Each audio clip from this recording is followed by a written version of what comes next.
शिवहर शंकर नमामि शंकर, शिवशंकर शंभो। हे गिरिजापती भवानी शंकर, शिवशंकर शंभो। श्री स्वामी समर्थ महाराज की जय। आज जर हा दिवस तुम्ही साधा दिवस म्हणून दुर्लक्षित केला तर लक्षात ठेवा, असा योग पुन्हा लवकर मिळणार नाही आणि आयुष्यातील मोठी संधी तुमच्या हातून निसटू शकते।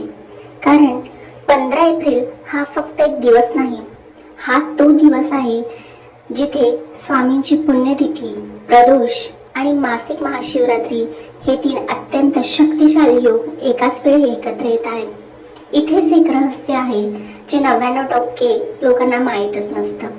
या दिवशी दैवी शक्ती इतक्या प्रचंड प्रमाणात सक्रिय असतात की या दिवशी तुम्ही केलेला एक छोटासा उपाय सुद्धा तुमच्या आयुष्यातील मोठमोठे अडथळे क्षणात दूर करू शकतो। नमस्कार मंडळी, तुमचा येणारा प्रत्येक दिवस सुखात, ऐश्वर्यात आणि निरोगी जावो। तसेच येणाऱ्या 24 तासात तुमची एखादी मोठी इच्छा पूर्ण हो, अशी मी स्वामींच्या पवित्र चरणी मनापासून प्रार्थना करते। नमस्कार स्वामी भक्तांनो, श्री स्वामी समर्थ। उद्या एक अत्यंत पवित्र आणि शक्तिशाली दिवस आहे, कारण उद्या आहे आपल्या सर्वांच्या लाडक्या स्वामी समर्थ महाराजांची पुण्यतिथी। हा दिवस केवळ स्मरणाचा नाही, तर हा दिवस आहे स्वामींच्या कृपेचा अनुभव घेण्याचा, त्यांच्या आशीर्वादाने आपले जीवन बदलून टाकण्याचा। म्हणूनच आज मी तुम्हाला सांगणार आहे एक अत्यंत सोपा पण तितकाच प्रभावी उपाय, फक्त एका नारळाचा उपाय, जो तुम्ही श्रद्धेने केला तर स्वामी स्वतः तुमच्या मनोकामना पूर्ण करतील। तर सर्वप्रथम काय करायचं आहे की उद्या सकाळी लवकर उठा, स्वच्छ स्नान करा, मन शांत ठेवा। त्यानंतर तुम्ही तुमच्या घरातील देवघरात किंवा स्वामी समर्थ मंदिरामध्ये स्वामींच्या फोटोसमोर बसा। स्वामींच्या प्रतिमेसमोर एक स्वच्छ असा पांढरा कपडा अंथरा आणि त्यावर एक ताजा आणि स्वच्छ असा नारळ ठेवा। हा नारळ म्हणजे तुमच्या सर्व इच्छा, तुमचे दुःख असतील किंवा तुमच्या अडचणी असतील, हे सर्व त्या नारळात समर्पित करा।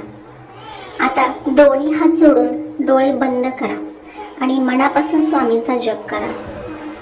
श्री स्वामी समर्थ, श्री स्वामी समर्थ, श्री स्वामी समर्थ, श्री स्वामी समर्थ। हा जप कमीत कमी 108 वेळा करा।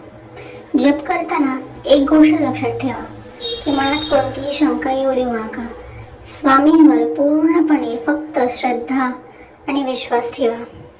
जप पूर्ण झाल्यानंतर त्या नारळावर हळदी कुंकू लावा आणि एक फूल अर्पण करा।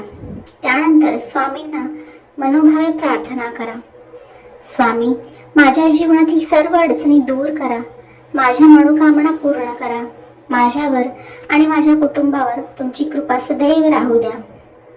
आता हा नारळ तुम्ही दुसऱ्या दिवशी म्हणजेच पुण्यतिथीच्या नंतरच्या दिवशी एखाद्या मंदिरात दान करा किंवा वाहत्या पाण्यात विसर्जित केला तरी चालेल।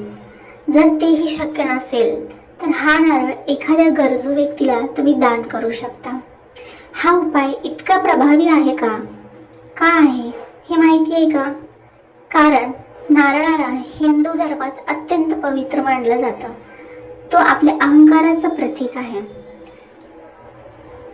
आणि जेव्हा आपण तो स्वामींना अर्पण करतो तेव्हा आपण आपला अहंकार, आपली दुःख, आपली समस्या सर्व काही त्यांच्या चरणी अर्पण करत असतो। स्वामी नेहमी म्हणतात, भिवू नकोस, मी तुझ्या पाठीशी आहे। हे फक्त एक वाक्य नाही, तर हा एक अनुभव आहे, एक विश्वास आहे।